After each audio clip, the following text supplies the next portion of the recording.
Sam, Australian drivers will be happy this weekend with falling oil prices, hopefully leading to cheaper fuel at the bowser. But the continuing drop in oil has really panicked markets over the last couple of weeks. Investors fear plunging crude prices are a sign growth in the global economy is slowing down, when it really is just a feud amongst OPEC producers flooding in the market. US, UK and Asian markets have all been hit heavily by the recent turmoil. But despite the current volatility, the federal government says the Australian economy is still sound.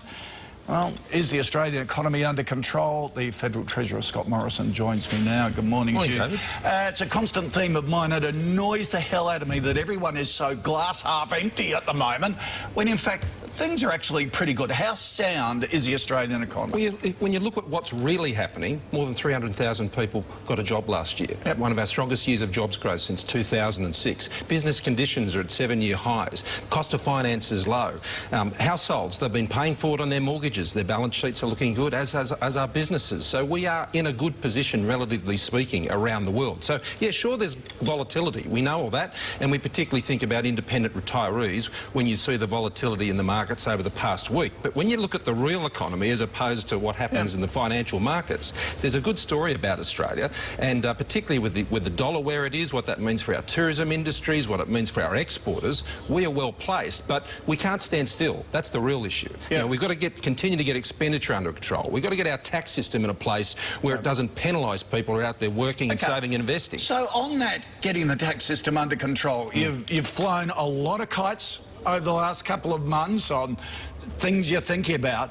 When will those recommendations come to fruition? Will we see changes in the upcoming budget to tax?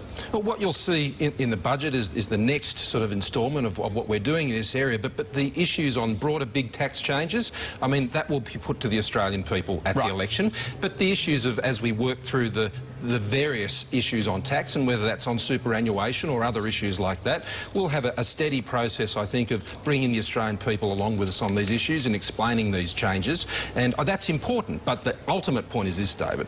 Anything we're seeking to change in the tax system, it'll go to the Australian people. Okay. They will be the arbiters. So we'll vote on it first.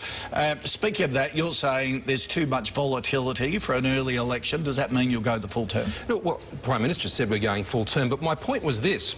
I think Australians want me focusing, and the government focusing, and the Prime Minister focusing on our economy and jobs. We're not focusing on calling elections and things like this. What we're focused on is jobs and the stability of our own economy, and that's why we're focused on that. Others can speculate on elections and things like that. What's driving us is what we need to do in the economy, and we need to continue to make changes to keep ahead of the game. Yep. All right, Scott Morrison, thanks for joining us.